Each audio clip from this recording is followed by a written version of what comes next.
giúp Lành đứng ạ. Dạ rồi, rất là tuyệt vời. Ờ, Quá là tuyệt vời. Gia đình nào cũng có ít nhất là một thiên tài đúng không ạ? Yes, quá là hạnh phúc luôn ạ. Dạ thì bây giờ Lành cũng xin chia sẻ một số hình ảnh của bé Lành anh chị khi mà Lành được học tập cùng câu lạc bộ. Thì con của mình cũng được cái năng lượng đó, và con của mình cũng thích làm những cái video trò giá trị anh chị, mặc dù cũng còn rất là nhỏ thôi.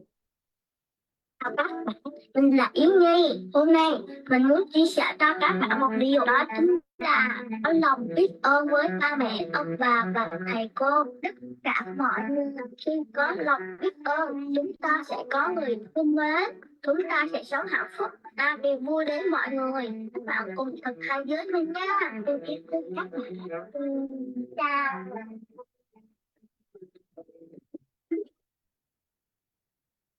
Hello, xin chào các cháu. Hôm nay con xin chia sẻ về mình cảm thấy thật hạnh phúc. Khi con thấy hạnh phúc thì cả thế giới đều thay đổi. Mọi người xung quanh con hạnh phúc. Nên cô chú hạnh phúc nha, để cảm thấy hạnh phúc. Mỗi ngày cô chú hãy biết người điều biết ơn trong cuộc sống. Con chúc cô chú luôn luôn hạnh phúc nha. Hello, xin chào các bạn. Mình là Băng Ta. Mình 4 tuổi. Hôm nay mình sẽ là bé. Đó chính là các bạn yêu thương, biết ơn, biết ơn đời đất, ơn đời tài, ơn đời trường và ơn thầy của mình. Mình chúc các bạn vui vẻ bạn nha. Xin chào các bạn. Tôi sẽ lại các bạn này. Các bạn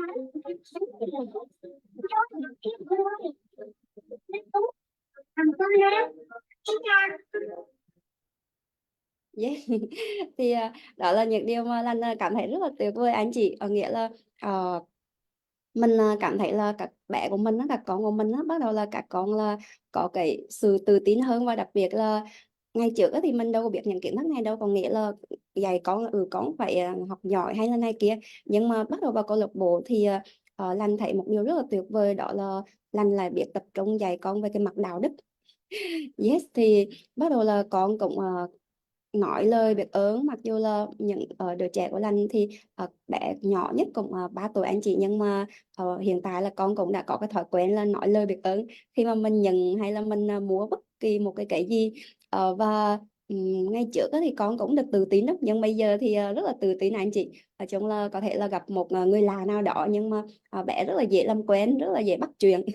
Và gọi là rất là thích làm video. Mà ngày trước đó là không có thích đâu anh chị. Ngày trước thì mà Lành thấy những anh chị lên ăn mừng thành công đó, thì Lành cũng nói là trời ơi, bây giờ làm sao mà con tôi cũng sẽ tạo ra những cái video giá trị. Thì lúc đó Lành cũng nói bây giờ là mẹ quay cho con này, con người chịu không, là không có chịu anh chị. Nhưng mà rất là tuyệt vời, bằng cái phương pháp là cái bước một anh chị. Bước một là ra quyết định. Anh chị mong muốn gì thì lúc đó Lan cũng ra quyết định là Lan cũng đặt hàng vũ trụ với việc làm biết ơn, là con tôi sẽ là một thiên tài, con tôi sẽ tạo ra những cái video cực kỳ giá trị. Thì không hiểu sao anh chị, thì một cái thời gian là đâu đó là khoảng tháng 6 gì đó, thì là bé chủ động mẹ ơi cho con được làm video.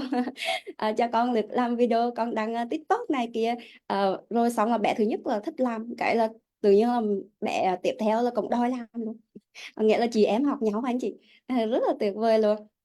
Và Lan thấy là không chỉ bản thân Lan đâu, mà rất là nhiều những anh chị đồng hành cùng câu lạc bộ đã có thể là học kiến thức này, và cái thứ nhất đầu tiên là họ làm chủ được cái tâm của mình anh chị, và sau đó là họ làm chủ hơn trong cái cách mà dạy con, làm chủ được cái cảm xúc của mình tốt hơn, và biết cái cách thể hiện làm như thế nào để mà con của mình có thể là trở thành những đứa trẻ, có nghĩa là không phải là nghe lời ba mẹ 100%, mà còn nghĩa là có cái sự hợp tác với ba mẹ. Giống như là ngay trước có lần cái việc mà gọi là con gì đi học với anh chị thì cũng có chưa được dễ, nhưng mà bắt đầu lần cũng áp dụng cái công thức đặt hàng vũ trụ câu lạc bộ. Thì bắt đầu sao ạ? Mình cũng đặt hàng là con tôi là tự giác dậy vào buổi sáng rất là dễ dàng, rất là tài giỏi ở này kia. Thì bắt đầu tự nhiên là con cũng có cái xu hướng đó là tự giác dậy một cách là dễ dàng hơn anh chị. Rồi cả ngày trước là anh chị biết ba bé của Lanh á, thì là nó cái tuổi á, thì nó chưa được hợp với nhau anh chị, có nghĩa là nó không chịu chơi với nhau á. Yes, và đứa thì đứa lớn á thì nói mẹ ơi con không có chơi với em đâu, em không có biết cách chơi, con chỉ thích chơi với bạn thôi. Thì lúc đó Lành bắt đầu Lành cũng thấy là ô con mình xem những cái bộ phim trên TV đó anh chị, thì có những đứa trẻ ở, đặc biệt là ở nước ngoài đó anh chị, cũng một gia đình là hai trẻ ba trẻ mà chơi với nhau, mặc dù là cũng cách tuổi khá là xa nhưng mà chơi với nhau rất là vui. Thì lúc đó là lúc mà mình nghe con nói anh chị, mình cũng có tiếng nói nhỏ là chắc là khác tuổi làm sao mà nó dễ nó hợp với nhau rồi nó chơi với nhau vui vẻ được. Nhưng mà bắt đầu lần cũng xem những cái video và lần nói là ủa tại sao mình không ra quyết định nhỉ, ủa tại sao họ cũng những đứa con cách nhau rất là xa nhưng mà tại sao có thể là chơi hòa hợp như vậy. Thì bắt đầu Lành cũng ra quyết định, ba mẹ của Lành là rất là thích chơi với nhau, ba chị em là chơi với nhau và rất là hòa hợp. Thì một điều rất là tuyệt vời anh chị. Tự nhiên lúc mà Lành ra quyết định như vậy ấy, thì cũng khoảng đâu đó là tầm à, tháng 6 anh chị, Lành hiểu sao là tự nhiên là cái bé lớn á là bình thường là rất là thích ra ngoài chơi với ba mẹ, chơi với bạn bè. Mỗi khi mà đi học về á, thì bây giờ là thường á là ở nhà là chơi với em. Ba chị em là chơi với nhau rất là thân luôn anh chị. Rồi là chơi với nhau mà rất là vui vẻ mà rất là thích luôn. Thậm chí buổi tối là gọi là đứa em mà anh chị là nói chung là chị thích chị. Con là chị thích ngủ với chị. Rất là vui anh chị. Thì nói chung á là cũng có những cái lúc á là cũng chưa có được hòa hợp, nhưng mà Lan thấy cái trong cái quá trình đó là Lan học tập cùng câu lạc bộ thì các con của mình đã có cái sự gắn kết, đoàn kết, yêu thương, và có thêm được những cái đạo đức rất là tuyệt vời để mà sau này là các con của mình có thể là phát triển trên cái hành trình, để mà các con có thể là có được một cái tương lai, một cái sự nghiệp tuyệt vời hơn. Và Lan thấy điều đó rất là hạnh phúc anh chị.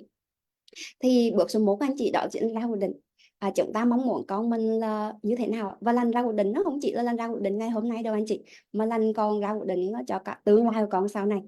Sau này con lớn lên là 18 tuổi, 20 tuổi, thậm chí là 40 tuổi, 50 tuổi thì con sẽ trở thành ai, đúng không ạ? Yes. Và bước số 2 anh chị, bước số 2 đó chính là hãy dùng cái phương thức á, là anh chị có đọc cuốn sách Sức mạnh tiềm thức, thì có một cái phương pháp đó là ám thị ngoại vi, đúng không anh chị? Có nghĩa là sao ạ? Khi mà người ba người mẹ tác động cái điều gì tới con, và những cái lời nói đó, con sẽ bị sao ạ? Con là cái người mà tiếp xúc với ba mẹ nhiều nhất. Và nếu như mà hàng ngày anh chị nói cái gì với con á, thì con mình sẽ trở thành người như vậy. Đặc biệt là cái thời điểm vàng đó chính là buổi tối trước khi đi ngủ và buổi sáng khi vừa thức dậy. Thì Lành luôn tận dụng hai cái thời điểm này để mà nói những cái điều mình mong muốn về con. Có nghĩa là mỗi buổi tối trước khi đi ngủ á, thì bắt đầu là mình cũng kêu con là đọc tuyên bố anh chị. Ví dụ như là sao ạ? Tôi tên là gì? Con là một người khỏe mạnh, tràn đầy tình yêu thương, tràn đầy lòng biết ơn. Con là thiên tài lỗi lạc của nhân loại. Con thành công, giàu có, khỏe mạnh, đại gia đình hạnh phúc trọn vẹn suốt cuộc đời. Rồi nói chung là mong muốn cái gì là cứ đọc ra vào buổi tối anh chị. Lúc đầu á, thì hai bé nhỏ của anh thì hợp tác, mà bé thứ ba, bé lớn á là không chịu làm đâu, nhưng mà mình cứ làm riết là xong, bây giờ là bé thứ ba cũng hợp tác anh chị. Lan xin lỗi là bé lớn, bé đầu tiên là cũng hợp tác. Và đặc biệt là buổi sáng thì vừa thức dậy nè anh chị biết là buổi sáng á, ngày trước Lan đâu có biết đâu, thì mỗi lần mà thức con vậy là gọi là rất là to luôn, có nghĩa là con đang ngủ là con giật mình luôn anh chị, dậy đi học máu lên tới giờ rồi. Đó, nhưng mà từ khi vào câu lạc bộ là mình hiểu được về tiềm thức anh chị, thì bắt đầu là mình lại thọ thẹ nhỏ nhẹ vào tai của con, và bắt đầu mình lại đọc lên những cái điều mình mong muốn về con. Mẹ rất là yêu thương con rất là tuyệt vời, con là một người tự tin, con khỏe mạnh, tràn đầy năng lượng. Và lần lúc mà con mơ màng như vậy á, lần thường đặt câu hỏi cho con là ai ta? Yến Nhi là ai ta? Hay là lần đọc tên của con ra, và lần hỏi là có nghĩa là lần đã nói trước với con rồi, cái câu này là lần đã nói trước với con rồi. Lần định vị là sau này con mình nó là một cái người người như vậy đó. Và buổi sáng hay buổi tối trước khi đi ngủ á, thì lần thường đặt câu hỏi để cho bé tự trả lời luôn, con là ai ta? Thì bắt đầu con mình lại đọc lên cái con người mà mình mong muốn trở thành đó anh chị. Thì bắt đầu nhiều lần như vậy thì Lan tin rằng là khi mà con ngay từ nhỏ là con đã được ám thị những cái điều rất là tuyệt vời như vậy rồi, thì chắc chắn lớn lên là con cũng sẽ trở thành một doanh nhân chàng tay hỏa vàng. Con cũng sẽ tiếp nối thế hệ câu lạc bộ chàng tay hỏa vàng để mà có thể là tạo ra những cái điều tuyệt vời anh chị. Yes. Và đó là cái phương pháp mà ám thị, anh chị phải liên tục lặp đi lặp lại những cái điều mình mong muốn về con, đặc biệt là vào hai thời điểm vàng, buổi tối trước khi đi ngủ và buổi sáng khi vừa thức dậy, đúng không ạ? Và cái bước thứ ba anh chị, thì 7 phương pháp để mà có thể là nuôi dạy con thành tài anh chị. Thì Lan cũng xin chia sẻ ha. Bước thứ nhất đó, đó chính là yêu thương con anh chị, quan trọng nhất luôn. Yêu thương con. Để mà nuôi dạy con thành tài anh chị, thì trước tiên là mình phải cần dạy con biết cách yêu thương. Và tất nhiên rồi, mình phải là một người yêu thương mình, thì khi đó mình mà có thể là giúp cho con mình biết yêu thương bản thân của mình, đúng không ạ? Và có nhiều cách khác nhau để mà có thể là thể hiện cái thái độ, cái cảm xúc hay là với con. Nhưng mà tốt nhất là mình đừng có ngại anh chị. Mình hãy thể hiện mọi cái ốm, rồi là một nụ cười, rồi là một lời khen, hay là một cái bắt tay, hay là một ánh mắt nhìn âu yếm, hay là sự quan tâm, hay là sự ngưỡng mộ. Và mình hãy dành những cái điều đó cho những đứa trẻ nhiều hơn mỗi ngày anh chị. Và điều đó anh chị đôi khi mình không có biết đâu, nhưng mà sẽ giúp cho các con là có thêm cái sức mạnh và cái năng lượng tích cực, và giúp con hiểu rằng là ở đâu có tình yêu là ở đó có sự sống, ở đó có hạnh phúc, đúng không ạ? Yes. Và điều thứ hai anh chị là hãy tôn trọng con. Đôi khi á, là cha mẹ có khuynh hướng nghĩ rằng là trẻ con là phải có nghĩa vụ là tôn trọng ba mẹ, đúng không ạ? Con làm con phải nghe lời ba mẹ, đúng không ạ? Nhưng mà liệu rằng bố mẹ đã tôn trọng con hay là chưa?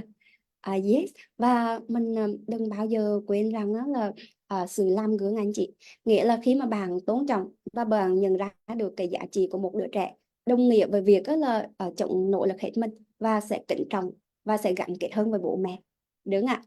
Và cái điều số 3 anh chị, đó chính là thấu hiểu con. Tại vì anh chị, chúng ta vì sao mà chúng ta thường có những cái cảm xúc không tích cực với con ạ?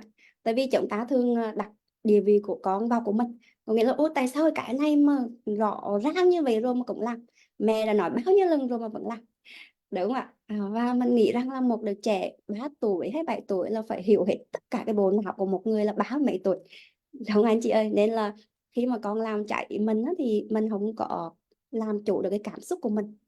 Và mỗi đứa trẻ là một thế giới nhỏ, đúng không anh chị?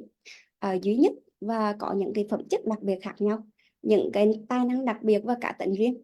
Và nếu như là chúng ta cố gắng để thấu hiểu con, thì chúng ta sẽ biết cái cách khuyến khích và truyền năng lượng cho con.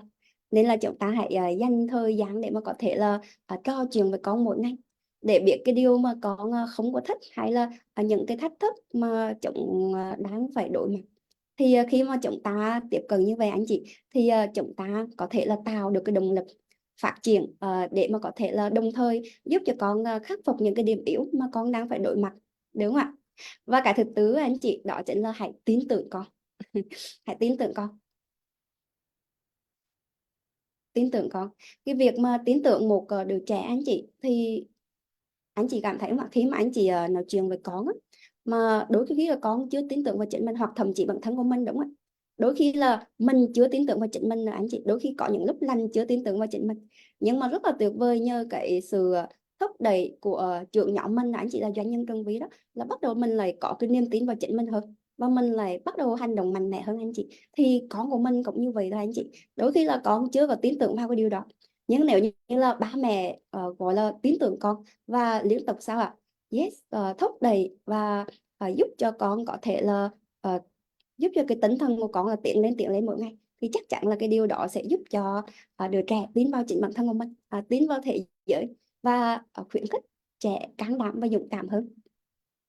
Thì lúc này trẻ cũng sẽ không còn e sợ trải nghiệm những cái điều mới lạ, và tương tác với những người khác nhau theo cách của mình anh chị. Thì điều đó cũng sẽ giúp cho con mình nâng cao được cái ý chí, sự kiên cường khi mà đối mặt với những cái thử thách, hay là dạy cho con của mình là cái cách đứng lên một lần nữa, và không có bao giờ từ bỏ, đúng không ạ? Và có thể là làm như thế nào để mình thể hiện cái sự tin tưởng với con, thì có thể là chúng ta đơn giản thôi anh chị, có nghĩa là mình hãy khen ngợi cái sự nỗ lực của con hơn là những kết quả và thành tích của con. Ví dụ hôm nay là đôi khi là con làm là cũng 7 điểm, nhưng mà sao ạ, thay vì mình tập trung vào cái kết quả và cái thành tích con thì sao ạ? Trời ơi, tuần trước là con có 5 điểm 6 điểm, nhưng mà tuần này là con vẫn 7 điểm. Hay là hôm nay là mẹ thấy con chưa được khỏe, nhưng mà con vẫn tạo ra được 7 điểm, là con rất là tuyệt vời. Hãy khen ngợi cái sự nỗ lực của con, đúng không ạ? Anh chị có thể là nếu như một người nào đó đôi khi mình làm chưa tốt đó, nhưng mà một ai đó khen mình, khuyến khích mình, thì tự nhiên là mình lại có cái động lực để mình có thể làm tốt hơn nữa, đúng không anh chị? Nhưng mà sao ạ, người nào đó mà chế mình cái thì chắc lúc đó là vẫn còn được cái tính thần, vẫn còn được cái động lực mà làm việc luôn. Anh chị có đồng ý với Lanh ạ? Yes. Và cái tiếp theo anh chị, là giúp con hiểu rằng á, là thử thách nó chỉ là một cái động lực để mà mình có thể làm tốt hơn thôi. Ngày trước anh chị khi mà có một lần đụng cái bàn hay đụng cái ghế này kia, hoặc là cục đá này kia, mình là tay cục đá này, tay cái bàn này, đánh cái bàn, mẹ đánh cái bàn cho con. Nhưng mà sau khi lần thấu hiểu hơn là có lần sau con phải đi cẩn thận hơn. Con học được bài học gì không? Con học được bài học gì trong cái sự việc này không? Thì bắt đầu là bé lại tự nói bài học của mình ra. Lần sau con sẽ đi cẩn thận hơn. Rồi bắt đầu là dạy con cách xin lỗi, xin lỗi cái chấn hay xin lỗi cái bàn này anh chị. Tại vì ngày trước là đổ lỗi cái bàn, đổ lỗi cái đá, ngày hôm nay là xin lỗi con. Xin lỗi cái bàn, xin lỗi cái ghế, vô tình là mình đã đụng bàn, lần sau thì mình sẽ đi cẩn thận hơn. Rất là tuyệt vời anh chị. Và chúng ta cũng đừng nên bỏ mặc khi mà con bướng bỉnh, mà chúng ta có thể là chia sẻ để mà có thể là thấu hiểu con nhiều hơn. Và cái thứ năm anh chị, đó chính là một cái điều rất là tuyệt vời mà kể cả chúng ta cũng vậy anh chị, ta cũng cần điều này, đó chính là hãy lắng nghe con anh chị. Và cái con đường mà có thể là dẫn tới trái tim của con cái anh chị, đó chính là lắng nghe một cách chân thành. Và đó là một cái chìa khóa để mà có thể là dẫn đến thành công của chính bản thân của mình và của con mình, đúng không anh chị? Thì nó cũng bao gồm mọi việc lắng nghe mọi thứ con nói, chúng ta cũng không có phán xét, không có ngắt lời. Thậm chí nếu bố mẹ nghĩ là bố mẹ biết chính xác điều gì đã xảy ra và cái điều mà con đang suy nghĩ là gì, thì chúng ta cũng phải hiểu rõ cái ý nghĩa của những điều mà con mình đang nói anh chị. Tại vì con mình nó đang có cái thế giới quan của con, và mình có cái thế giới quan của mình. Đôi khi là những cái điều mà con nói ra hay là những cái hành động mà con làm, đôi khi mình cảm thấy là nó chưa được ok, đúng không anh chị? Nhưng đó là cái thế giới quan của con. Vậy cho nên là mình hãy lắng nghe để mà có thể là thấu hiểu con nhiều hơn, đúng không ạ? Và nếu mà làm được cái điều này thì có thể là chính chúng ta anh chị là cái người mà gọi là dẫn con tới thành công gần nhất, thành công nhanh nhất.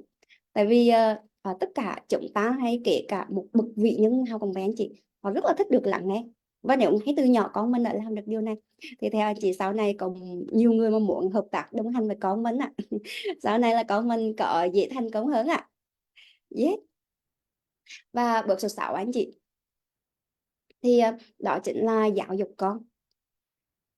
Mỗi người lớn lên thì trong một cái môi trường khác nhau, đúng không anh chị?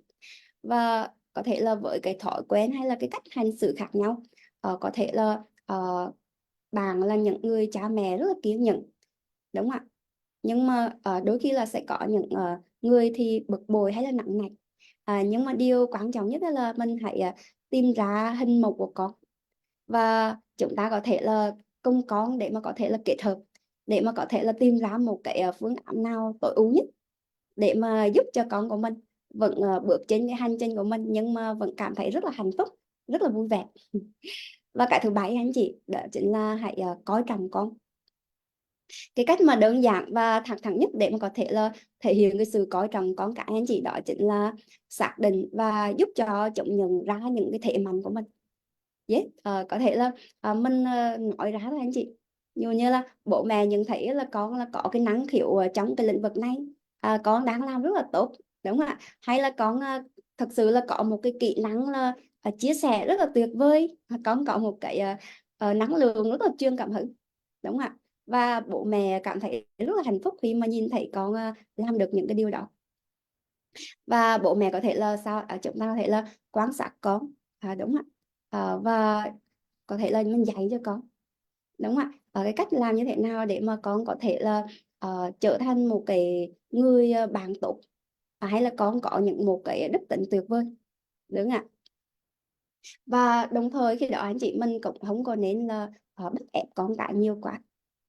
Muốn con tài giỏi anh chị thì không thể nào là bằng sự bắt ép.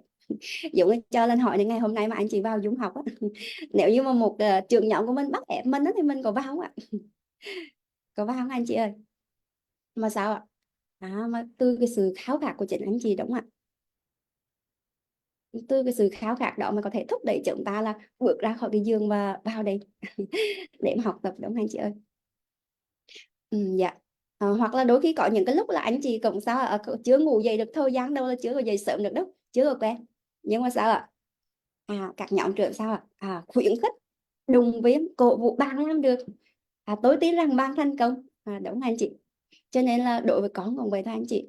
Để mà con có thể tài giỏi hơn thì mình không có phải là bắt ép, mà là sự khuyến khích, không phải là bằng roi vọt mà là những lời động viên, cái sự tin tưởng, đúng không anh chị? Và chúng ta cũng không nên là đặt nhiều kỳ vọng quá vào con. Đối vì là sao ạ? Thay vì chúng ta là nhìn nhận đúng cái năng lực của con, giúp trẻ phát huy cái khả năng của mình một cách tốt nhất, thì đôi khi là chúng ta sẽ áp đặt hoặc là bắt ép con là phải làm những cái điều mà chúng ta muốn, đúng không ạ? Tại vì đôi khi nhiều đó là quá quá sức với con đấy. Buổi chiều con phải học cái này, buổi tối con phải học cái này, rồi tối nữa là con phải học thêm cái này đúng không ạ? Rất là con học để cho ba mẹ vui thôi, nhưng mà con cảm thấy là học nhiều quá con chịu không nổi, thì đôi khi điều này cũng sẽ ảnh hưởng không nhỏ tới tâm lý của con anh chị. Yes. Và chúng ta cũng không có nên là bắt con phải giỏi tất cả các môn học mà chúng ta cũng có thể là khám phá xem là chúng muốn gì, rồi là khả năng đến đâu trong những cái lĩnh vực nào, để mà có thể là tập trung là phát triển cái điều đó. Và cái quan trọng anh chị không có thể hiện cái sự chế bái hay là thiếu tôn trọng con. Ngày trước anh chị lúc mà lần vào Sài Gòn thì lúc đó là lần ở cùng trọ với một chị gái anh chị, thì chị gái này là sinh ra là chị chưa có được đẹp lắm, thì lúc đó là ngồi và chị kể, nói chung là chị em ở công phòng mà, lúc đó làm công nhân thì công phòng trọ với nhau. Thì chị kể anh chị tâm sự á, thì chị tâm sự mà chị khóc anh chị, nghĩa là mẹ chị nói rằng Mỹ Mỹ ở Huế sang tư Mỹ anh chị. Mỹ là cái mặt là xấu xí ở này kia, kiểu là chị chưa đẹp lắm. Lúc đó chị khóc, và chị nói rằng là có thể là cả thế giới này là có thể là chế mình, nhưng mà ba mẹ thì không thể làm điều đó, tại vì ba mẹ là người sinh ra hình hài này. Ba mẹ nói những cái điều đó thì làm con hơi bị tổn thương anh chị. Nhưng mà sao đôi khi là mình người Việt Nam anh chị, thì đôi khi là sao nghĩa là mình thương nói ngược á anh chị. Đôi khi là một đứa trẻ rất là dễ thương mà không có cho nó đúng đâu, nó ngược không à. Là sao ạ? Ừ, con này là nó ngu lắm đúng ạ. Thằng này là nó ngu lắm, hay là sao ạ? Cái con này là xấu, khen mà không cho đâu anh chị. Đôi khi mình quen anh chị, lần về quê là quen khen mà anh chị, người ta không có thích. Thích nói ngược không à, nói như vậy là không có được, nói như vậy là sao ạ, phải nói ngược lại. Yes. Và vô tình cái điều đó khi mà anh chị học luật hấp dẫn, chị hiểu được cái sức mạnh của ngôn từ rồi đúng không anh chị? Và vô tình mà một ngày mà mình cứ ám thì một đứa trẻ rất là nhỏ, mới có mấy tháng tuổi thôi, mà cứ nói là thằng này là ngu, thằng này là xấu này kia, trong khi người ta rất là tuyệt vời luôn. Thì sao dần dần là đứa trẻ đó là bị ám thị những cái lời nói đó, thì con mình sau này nếu như nó gặp được cái môi trường câu lạc bộ chàng tay hảo vang thì nó còn thay đổi được. Nhưng đôi khi nó gặp một cái môi trường khác chưa được tích cực thì không biết là thay đổi kiểu nào. Đúng ạ. Cho nên là chúng ta anh chị, chúng ta đã hiểu được cái này thì sao ạ? Chúng ta hãy bắt đầu sử dụng những cái ngôn từ đúng. Đúng rồi, bảo khen là khó nuôi này kia. Đặt tên là cũng chưa được hay cho lắm, đặt tên mà dở dở là dễ nuôi đúng không anh chị? Yes, nên là chúng ta hiểu điều này rồi anh chị, thì đó là cái lý do vì sao mà kể cả những cá nhân trong câu lạc bộ thì làm sao mà lan tỏa được những cái điều này anh chị, đúng không ạ? Một cái livestream hay là một cái nội dung như vậy không thể lan tỏa hết cho tất cả những cái gia đình, từng bậc phụ huynh, từng bậc cha mẹ, mà rất là cần cái sự đồng lòng của tất cả chúng ta ngày hôm nay anh chị. Có thể là một người lan tỏa một người, và cứ một người lan tỏa một người, nhưng mà có thể một ngày nào đó cả Việt Nam, cả thế giới biết tới câu lạc bộ Chạm Tay Hạ Vàng, thì anh chị có thể là không những là ba mẹ thay đổi mà các con cũng được thay đổi, những cái thiên tài ngay từ nhỏ cũng được thay đổi. Đó là một điều rất là tuyệt vời đúng không anh chị? Dạ. Và cái tiếp theo anh chị, chúng ta cũng không có nên là đặt suy nghĩ với con. Người lớn thì thường nghĩ rằng đó là con quá nhỏ để có thể là tự quyết định và giải quyết được những cái mâu thuẫn trong cuộc sống. Vì thế là họ luôn suy nghĩ và làm thay con mọi việc, đúng không ạ? Dù trẻ con nhỏ anh chị, nhưng mà con cũng có những cái suy nghĩ và cách nhìn nhận và cách lựa chọn riêng. Do đó là đôi khi chúng ta cũng cần phải tôn trọng cái suy nghĩ và lựa chọn của con. Đôi khi là lần pha cái dinh dưỡng uống đó con anh chị, thì con nó không có thích mình pha lắm, mình pha là nó không chịu uống anh chị, mà phải chính nó pha cơ. Con thích pha để cho con tự làm, mà nó mà tự phá là nó uống rất là giỏi anh chị. Mà mẹ phá là không chịu uống.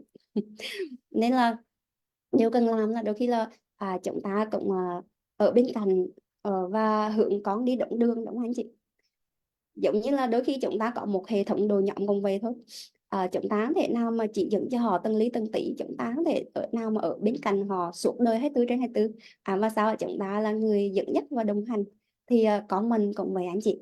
Thì đó có thể là 7 cái phương pháp để mà anh chị có thể là hiểu con và có thể là nuôi con thành tài nhiều hơn, đúng không ạ?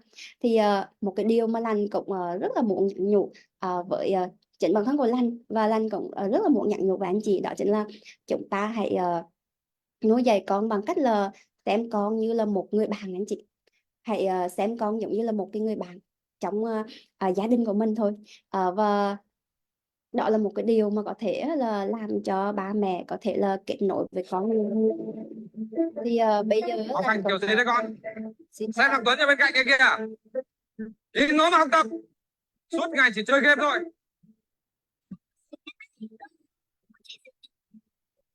thì bây giờ anh chị Lan cũng xin chia sẻ một cái video một cái video để mà có thể là chia sẻ với anh chị một cái bài học mà Lan cảm thấy rất là tuyệt vời anh chị, về cái cách mà chúng ta chia sẻ với con.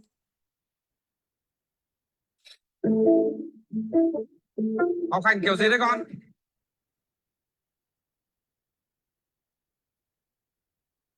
Dạ rồi, cả nhà có thể là cho Lan một xíu nha.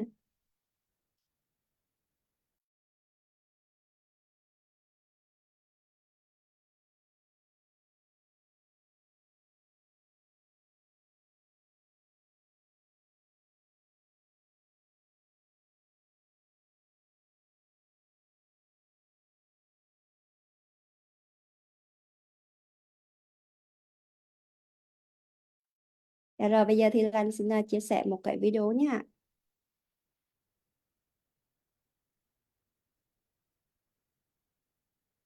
Xem thằng Tuấn ở bên cạnh kia kìa.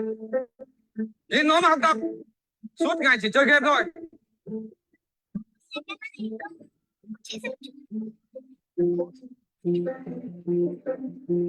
Nhúc, con nhường cho em đi. Thì lúc các con chồng em thì còn nhỏ, mình là chị, phải nhường cho em chứ.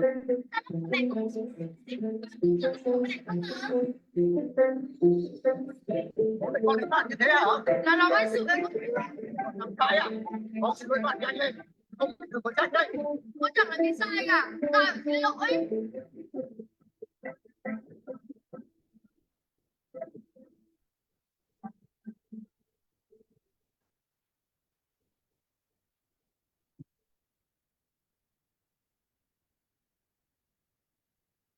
Trước khi bước vào nội dung thường lệ của buổi họp phụ huynh, cô giáo mời các bố mẹ làm một bài kiểm tra nhỏ ạ.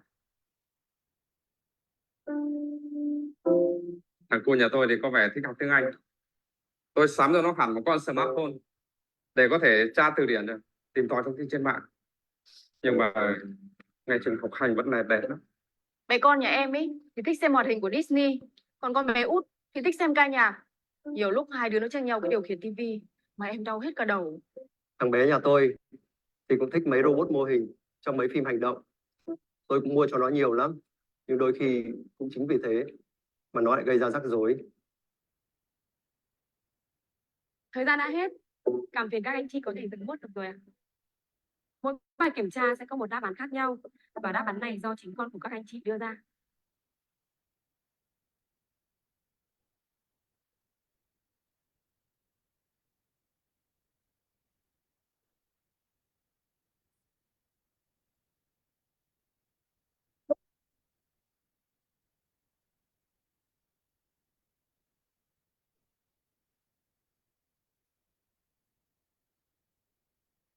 Những phụ huynh nào có đáp án đúng trên 50% ạ?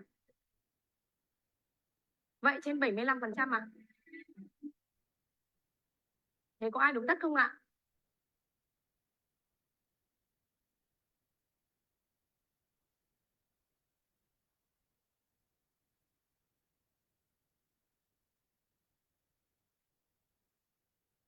ra tôi cũng không phải là người bố giỏi giang hay là vĩ đại gì. Tôi cũng chỉ là một người bố bình thường như bao người bố khác mà.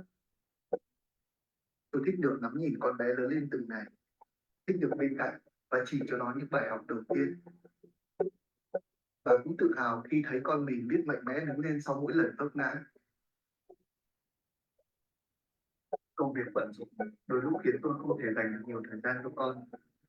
Ông ơi, anh em nghỉ tay đi, uống bia nhỉ? Thôi để cái khác không ạ? Tôi đi chơi. Đi nhá.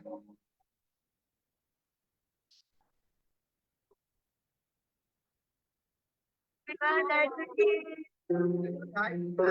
con nhắm mắt vào đi. Phải cho con này. Không đâu. Không thể cho con được cái sự to tát mà những niềm vui đơn giản bình thường. Những lúc mình tại, tôi có cơ hội quan sát và hiểu rõ con hơn. Khi con có vậy, tôi biết con đang gặp phải những bài toán khó. Tôi cũng không dành về công nghệ. Lúc con bé tra cứu các thứ trên mạng, tôi cũng không hiểu gì cả. Nhưng tôi biết, khi con bé mỉm cười, nghĩa là nó đã tìm ra kết quả mà nó đang trông đợi.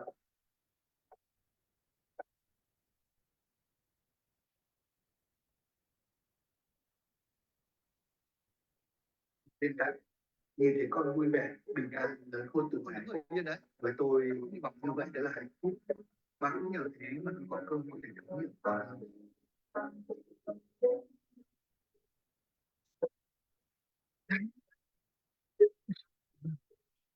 Vì để chúng ta đi, có làm vậy.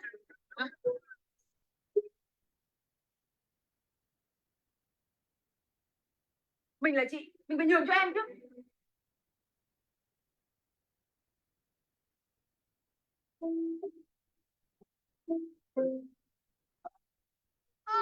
Trả đây.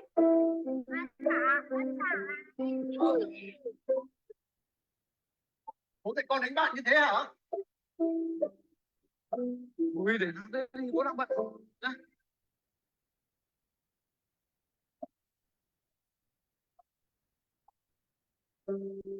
Sao thế con? Có chuyện gì đấy? Thông qua bài kiểm tra này, chúng tôi hy vọng các bố mẹ hãy quan tâm và lắng nghe con mình nhiều hơn. Hãy đồng hành và chia sẻ với con mọi điều trong cuộc sống để có thể thấu hiểu và yêu thương các con bằng tình cảm bao dung của các bậc làm cha, làm mẹ.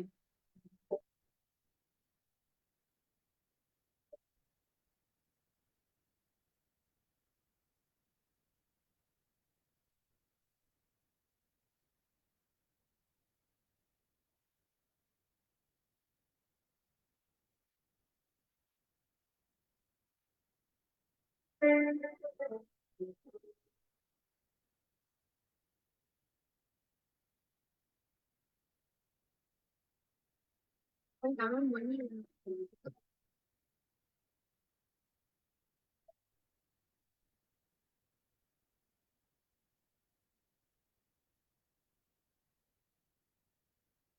Dạ tuyệt vời ạ. Cả nhà có thể là cho video một trang một tay ha, rất là tuyệt vời luôn. Yes thì thông qua video này chúng ta cũng sẽ cảm thấy là mình thấu hiểu hơn với con, đúng không anh chị? Đôi khi là con có những cái hành động chúng ta nhìn trước mắt đó, thì chúng ta cảm thấy là con là một người chưa được có đạo đức tốt hay là gì đó, nhưng mà đằng sau đó thì là một cái câu chuyện. Nên là chúng ta cần phải lắng nghe con nhiều hơn và xem con như một người bạn để mà có thể là con mình cởi mở chia sẻ tâm sự với chúng ta. Và ngày hôm nay cả nhà có cảm thấy là để mà chúng ta trở thành một người cha mẹ tuyệt vời, hay là để con mình trở thành những đứa trẻ thiên tài, thì có phải là chính chúng ta phải là những cái người mà chúng ta cần phải liên tục phát triển, đúng không anh chị ơi? Khi mà chúng ta liên tục phát triển và con mình chính là một cái tấm gương của mình anh chị. Có phải là ngày hôm nay chúng ta nhìn con của mình và con có những cái đức tính gì, con có cái cách hành xử như thế nào, thì hình như đó chính là cái phiên bản của chúng ta. Anh chị có cảm thấy như vậy không ạ? Vậy thì ngày hôm nay cho Lan xin hỏi là cái phiên bản mà anh chị mong muốn là con mình trở thành trong tương lai là gì ạ? Anh chị có thể là comment giúp Lan được ạ?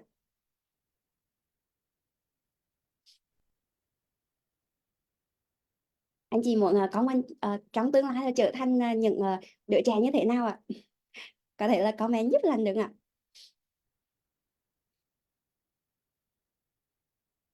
Anh chị có muốn con mình là sẽ cũng trở thành không chỉ là con mình sao ạ? Con mình sau này lớn lên con cũng là một gọi là người bạn, là một người đồng đội, hay là một người anh em tuyệt vời ở trong gia đình của mình, mà còn tuyệt vời với rất là nhiều những anh em ở ngoài kia, đúng không ạ? Tại vì tất cả chúng ta cũng chỉ là một sự liên kết, và tất cả chúng ta cũng là con của vũ trụ mà thôi. Và nếu như ngày hôm nay con của mình cũng dùng cái tình yêu thương đó, cũng dùng những cái trí tuệ tuyệt vời để mà có thể là lan tỏa tới nhiều người, thì anh chị có cảm thấy là hạnh phúc và tự hào khi mình trở thành những người cha người mẹ như vậy không ạ? Yes, rất là tuyệt vời luôn, trở thành những doanh nhân tài giỏi, một đá chiều phụ yếu đời hạnh phúc, một thiên tài lỗi lạc của nhân loại. Một người là trở thành một người bạn, một người biết chia sẻ, yêu thương, bao dung, giúp đỡ mọi người xung quanh có giá trị. Dạ, quá là tuyệt vời ạ. Vậy cả nhà ơi, cho Lan xin hỏi là để mà con mình có thể là trở thành cái phiên bản đó thì ngày hôm nay ai phải là người đầu tiên ạ? Để con trở thành một con người có tâm, có tài. Con là một doanh nhân thành công. Con là một đứa trẻ sau này sẽ là truyền cảm hứng cho rất là nhiều người, và trao giá trị cho rất là nhiều xã hội, và giúp rất là nhiều những cái mảnh đời ở ngoài kia. Vậy thì ai phải là người đầu tiên trong ngày hôm nay cả nhà ơi? Yes, là chính mình, đúng không ạ? Và cả nhà ơi, bao nhiêu anh chị ra quyết định là chính chúng ta phải là một doanh nhân thành công, chính chúng ta phải là tạo ra một cái sự nghiệp để mà chúng ta có thể là biết được cái hành trình từng bước làm như thế nào để mà ngày hôm nay chúng ta đạt được cái thành công đó, để mà sau này khi mà con mình vừa lớn lên thôi anh chị, là con đã biết được cái công thức, cái lộ trình làm như thế nào để con cũng có thể là đạt tới được cái thành tích đó. Có phải là ngày hôm nay để mà con mình có thể là ra trường và con có một cái tấm bằng để mà con có thể là trở thành một ai đó, đúng không anh chị? Thì có phải là để đạt được điều đó thì con rất là cần những người cô, những người thầy, từ mẫu giáo cho tới lớp 1, rồi tới cấp 2, rồi tới cấp 3, rồi tới đại học, phải dẫn dắt con đi từng cái lộ trình thì con mình mới có thể là ra trường và có một cái tấm bằng mà con mơ ước, đúng không anh chị ơi? Vậy thì nếu như ngày hôm nay để mà con có được một cái lộ trình trở thành một doanh nhân thành công, để con có thể là có được một cái lộ trình trở thành một doanh nhân, một người có tâm có tài, có thể là trao giá trị, có thể là giúp đỡ cho rất là nhiều người, thì về cái lộ trình đó sẽ tới từ đâu ạ? Cái lộ trình đó ai sẽ là người dẫn dắt và ai sẽ là người chỉ cho con ạ? Có phải chính chúng ta không anh chị ơi? Yes. Và chính chúng ta không chỉ cho con đâu anh chị, mà khi mà chúng ta chỉ được cho con mình sau này sẽ chỉ được cho rất là nhiều người ngoài kia, thậm chí là hàng nghìn, hàng chục nghìn người, hàng triệu người ngoài kia, để mà một cái sự vẻ vang đó, những cái điều tuyệt vời đó, những cái niềm tự hào đó không chỉ là ở cái cuộc sống của cuộc đời mình đâu anh chị, mà con mình, cháu mình sau này vẫn tiếp nối mình làm những cái điều cao thượng đó, những điều tốt đẹp đó, và truyền cho rất là nhiều đời, con mình, cháu mình, chắc mình, và sau này sẽ rất là nhiều thế hệ. Và một cái điều rất là tuyệt vời anh chị, giống như là một cái câu chuyện nó rất là tuyệt vời của chắc là anh chị cũng biết là gia tộc Rockefeller, đúng không anh chị? Một gia tộc rất là giàu có, rất là thành công, nhưng mà cả nhà có biết là tiểu sử của họ là gì không ạ? Tiểu sử của họ là cũng là một cái gọi là một cái gia đình rất là nghèo khó thôi, nhưng mà sao ạ? từ một cái người từ một cái người xuất phát điểm là rất là nghèo khó, nhưng mà gọi là ông tổ của gia tộc Rockefeller anh chị, thì ông cũng đã rất là khao khát thành công và cũng đi xây dựng cái con đường thành công cho chính mình. Và từ đó anh chị, ông lại chia sẻ cho những người con của mình, và những người con của mình lại tiếp tục chia sẻ cho những người cháu, và những người cháu lại tiếp tục như vậy chia sẻ rất là nhiều thế hệ, và từ đó tạo ra một cái gia tộc rất là thành công luôn. Vậy thì có phải là có thể là chúng ta không có được sinh ra trong một gia đình giàu có, nhưng mà nếu như ngày hôm nay chúng ta có khao khát và chúng ta có quyết tâm và chúng ta sẵn sàng hành động, thì có phải là một gia tộc thành công, một gia tộc thịnh vượng, một gia tộc hạnh phúc, một gia tộc trí tuệ sẽ được sinh ra từ 321 anh chị ở đây, đúng ạ? Yes. Và cả nhà ơi, bao nhiêu anh chị ra quyết định tôi sẽ là cái người sẽ tạo ra một cái gia tộc thành công hạnh phúc đời đời cho gia đình, gia tộc của tôi. Anh chị có thể comment tôi, đúng không ạ? Và Lan rất là tuyệt vời anh chị khi mà tham gia cùng câu lạc bộ Chạm Tay Hóa Vàng. ngày hôm nay Lan đã có được cái hành trình đó rồi anh chị, cái lộ trình để mà bản thân của Lan có thể là Lan thành công, và sau này Lan cũng biết được cái công thức để làm như thế nào Lan có thể là truyền cho con mình. Cái nhà thấy là các bé của Lan mới rất là nhỏ thôi, các bé chỉ có 3 tuổi thôi mà các con có thể là trao được cái giá trị cho đời, thì theo anh chị nghĩ là sau này con lớn lên con có thể tiếp tục tạo ra những cái điều tuyệt vời hơn không ạ? Yes.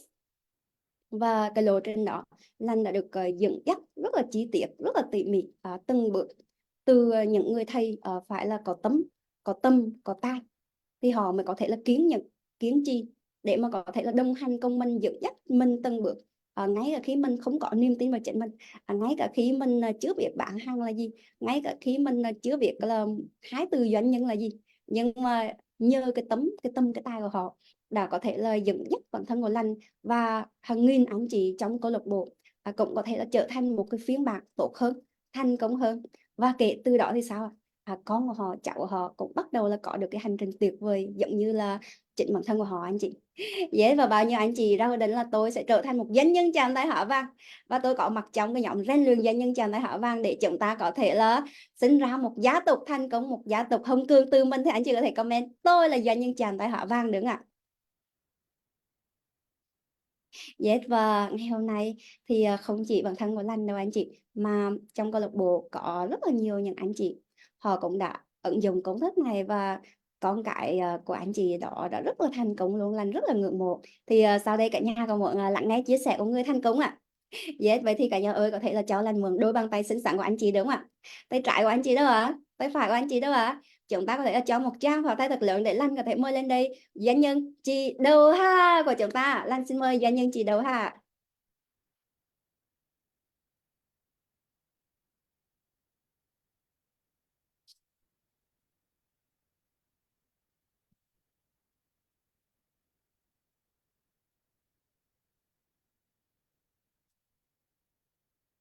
Chị Đầu Hà ơi, chị có thể là đưa tay lên màn hình để ban tổ chức bật mic cho À, chị nhé.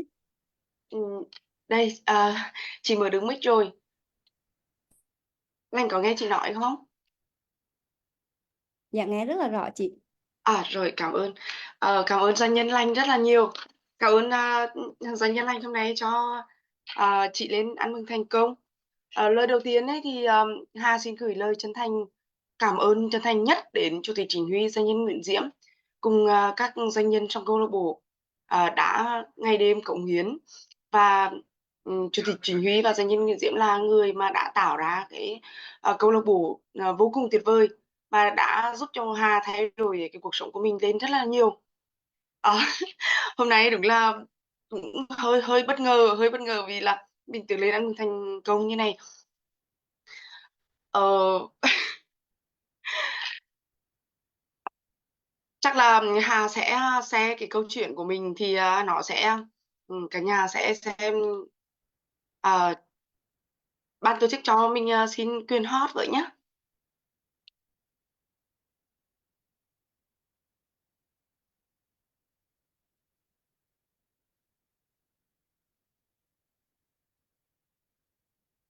Ban tổ chức ơi, cho mình xin quyền hot, mình chia sẻ hình ảnh với ha.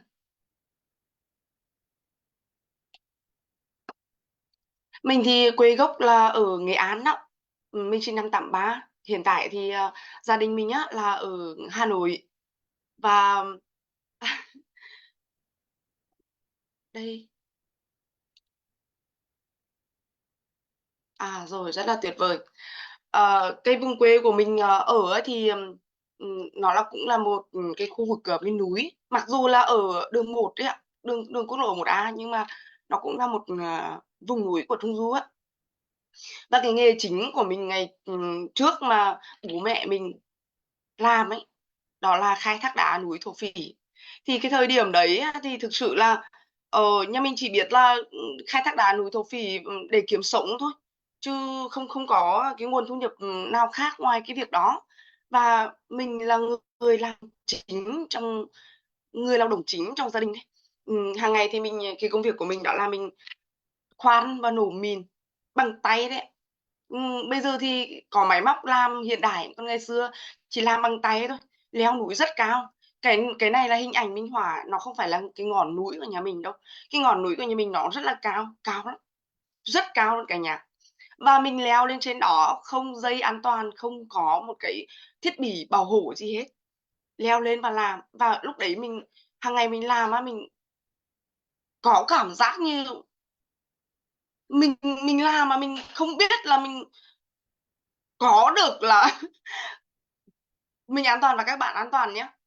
Tức là khi mà mình leo lên vậy, mình chỉ biết là làm để kiếm tiền và nuôi sống gia đình thôi, chứ không biết là cái độ an toàn của mình như nào luôn. Bởi vì một một cô con gái nó nhỏ nhỏ bé bé mà cái máy khoan của nó đã là 30 cân rồi, mà leo chênh vênh trên ngọn núi như vậy, mình lúc đấy mình khát khao lắm, mình nhìn ra rất xa luôn, mình nhìn ra rất xa và mình khao khát làm thế nào để cuộc sống của mình thay đổi. Còn mình học hết lớp 12 là cũng không dưới 20 lần mình nghỉ học, bởi vì cái điều kiện kinh tế nhà mình cái thời điểm đấy nó chưa khỏe cả nhà, nó chưa khỏe luôn. Học lớp 10 rồi mình vẫn phải đứng trước lớp, còn 15 ngày nữa thôi mình vẫn đứng trước lớp. Cô hỏi, ngày nào cô cũng hỏi: Hà ơi, em đã có tiền đóng học chưa? Cả nhà biết rằng là lớp 10 rồi ạ, nó có nhiều cái nó chưa khỏe luôn, cho nên cái khát khao của mình rất là lớn. Và mình học xong hay mình lấy chồng xong thì mình ra Hà Nội mình lập nghiệp cả nhà. Ra Hà Nội lập nghiệp. Cái thời điểm đấy ra Hà Nội mình có xe máy mà mình không có tiền đổ xăng luôn. 3 tháng trong rãi như vậy mình chạy khắp, phải hơn 3 tháng cả nhà, không phải là 3 tháng đâu. Chạy khắp thành phố Hà Nội để xin việc, nhưng không ai nhận cả nhà. Mình xin đủ thể loại luôn, không ai nhận. Cái khát khao của mình rất là lớn luôn. Và khi mà ra xin việc ở ngoài Hà Nội ấy, thì mình là chuyên ngành chính là làm kế toán. Và người ta xin việc thì người ta lương người ta 5 triệu, còn mình là lương 2,5 triệu mà làm báo cáo thuế đấy cả nhà. Bởi vì mình khao khát lắm, khao khát có một công việc để mình học lên, để mình đi làm, để mình có cái cuộc sống nó khác đi ấy. Nó khác đi, cho nó không thể giống như cái bố mẹ mình hay anh chị em ở quê, các cô chú các bác ở quê nữa. Và mình khao khát giúp đỡ được rất là nhiều người nữa, chứ không phải vì mỗi mình. Khi mà mình ra mình đi làm thì cả nhà biết không, mình nhận rất nhiều công ty làm luôn. Bởi vì lúc đấy cái tư duy của mình chỉ biết là làm thế nào để mình kiếm ra được nhiều tiền đã cả nhà, để cuộc sống của gia đình mình, con cái mình, rồi bố mẹ mình báo hiếu được tốt hơn, có cuộc sống tốt hơn. Và cái thời điểm đấy mình nhận thì liên tục mình nhận được rất nhiều công ty luôn. Thời điểm đầu thì ít, nhưng mà dần dần nó rất là nhiều. Có những thời điểm mình làm 20 công ty kế toán cả nhà. Và làm, người ta bảo là giống như con thiêu thân thì cũng đúng. Bởi vì sao? Cả nhà nhìn là hình ảnh Hà làm kế toán, cả nhà nhìn thấy không ạ? Gầy nhom mà, có tiền đấy cả nhà. Lúc đấy mình làm mình có tiền đấy ạ. Nhưng chỉ có tiền thôi. Mối quan hệ vợ chồng của mình thì cũng chưa như mình mong muốn đâu. Con cái cũng chưa có tập trung vào được. Vì chỉ có làm mà làm thôi cả nhà. Và khi mà Hà thấy rằng là trời ơi, ngày nào chồng mình đi đón mình, cả nhà biết sao, sức khỏe của mình chưa có tốt lúc đó. Và mình thấy rằng là không có ổn rồi. Mình phải biết làm cái công việc nào đó để mình có thể tự chủ được thời gian đấy. Thế nên mình ra mình đi làm thêm ở ngoài, mình đi bán hàng online. Và chồng mình rất ủng hộ. Cái thời điểm đấy cũng là khá ủng hộ đấy. Mình lên livestream mà chồng lên livestream cùng luôn, chồng là vật thí nghiệm luôn cả nhà. Bởi tư duy của mình lúc đấy nó chưa có cao mấy á. Mình chỉ biết làm việc ở công ty thôi. Còn ở ngoài các mối quan hệ của mình gần như không có. Sáng đi đến công ty, tối về nhà, không có mối quan hệ gì luôn cả nhà. Chỉ là có một vài cái mối quan hệ trong công ty thì ít lắm cả nhà. Mà mình lành thật đấy, thật sự lành luôn. Mình làm kế toán mà mình làm đủ thể loại luôn. Trông con, rồi là đi chờ cho họ, nép dọn nhà cửa. Nó không khác gì một quản gia, không khác gì quản gia. Đây là sự thật. Cả nhà biết tại sao mình làm được việc đó. Bởi vì ngày xưa mình làm ở nhà nó quá vất vả rồi. Làm kế toán ở nhà cũng vậy luôn. Thì khi mà ra Hà Nội ấy, thì mình thấy quá sướng. Mình thấy rất sướng luôn cả nhà. Cho nên là những cái việc gì mà họ nhờ là mình không có từ chối. Cái gì mình cũng nhận mình làm. Mình làm được là mình làm bằng cả cái tâm. Và thực sự là những cái điều đấy thì mình rất là biết ơn những cái người mà đã nhận mình, cho mình cái công việc đó. Mình biết ơn lắm cả nhà. Bởi vì có những anh chị, cô bác nhận mình làm kế toán lúc đấy thì vợ chồng mình mới ra ngoài Hà Nội này, con cái mình ra Hà Nội này được cả nhà. Thì khi mà mình làm mà mình thấy rằng là mình làm mà có tiền thôi, nhưng mà thời gian nó không có dành cho gia đình với bản thân, thì lúc đấy là mình mới tìm cái công việc khác để mình chuyển đổi. Bởi vì mình biết rằng là đến một lúc nào đó mình không còn sức khỏe nữa thì mình sẽ không kiếm ra tiền. Mình nhìn ra cái việc đấy được. Và ở Hà Nội thì nó sẽ có rất là nhiều cái cơ hội để và phát triển bản thân, nhưng mà mình chỉ là khóa học thôi, mình có tham gia cả nhà. Mình khi mà mình làm online đó mình có tham gia, nhưng chỉ là những cái khóa học. Thế thì khi mà mình học xong ấy, mình thấy năng lượng lắm, rất là tuyệt vời luôn. Nhưng mà học xong thì mình không ứng dụng được, và mình làm online mình cũng không thành công. Lên livestream nó về mặt hài mặt cười vậy, không có tư duy luôn cả nhà. Và khi nào cũng sản phẩm giống như con buôn ấy. Mua sản phẩm và bán sản phẩm, và chỉ biết tập trung vào bán rồi bán. Không cả nhà, cái đó là tư duy của những người chỉ biết nói chung nó giống như con buôn. Đi mua xỉ bán lẻ hoặc là đi mua xỉ bán xỉ, nó chỉ là con buôn thôi. Thế xong rồi là Hà thấy làm về không ổn. Thế mình nghĩ là mình cũng học kế toán ra, mình cũng đã từng làm kế toán, mình cũng đã từng quản lý tài chính cho nhiều doanh nghiệp. Bây giờ mình ra mình làm riêng cả nhà. Và lúc đấy thì mình kết hợp với các anh chị em mình quen biết nữa, và mình mở công ty. Đây là một cái buổi ra mắt công ty của Hà đó. Nhìn có vẻ là oái phóng lắm. Cả nhà nhìn thấy có vẻ hoành tráng đúng không ạ? Một buổi ra mắt lớn ấy ạ. Một cái sự kiện lớn ấy. Thì cũng có một cái số kinh nghiệm nho nhỏ mà mình học được á, thì mình ra mình mở công ty. Nhưng cả nhà biết ra mở công ty sao? Mình lại bắt đầu lặp lại cái việc là mình đi làm thuê chính mình. Từ cái việc ship hàng, từ cái việc bảo vệ cho đến là đóng hàng hóa. Đây là một cái buổi mà mình đóng hàng hóa và mình cũng live stream luôn cả nhà. Trời ơi, làm gì mà nó kỳ vậy, mở doanh nghiệp mà nó kỳ vậy. Mình cũng làm cũng rất là nhiều luôn đấy cả nhà, cũng có rất nhiều chiến lược đó, chiến lược về marketing, chiến lược về bán hàng, nhưng mà tư duy cũ, bởi vì mình tự nghĩ và mình tự làm thôi, không có người thầy dẫn đường. Và khi mà mình làm, mình mắc ở đâu á, là mình phải tạo mối quan hệ để hỏi những bí kíp đó, vì không có môi trường cả nhà. Rồi tất cả những cái nó liên quan đến vấn đề mà làm doanh nghiệp anh chị biết rồi đó. Mình cũng có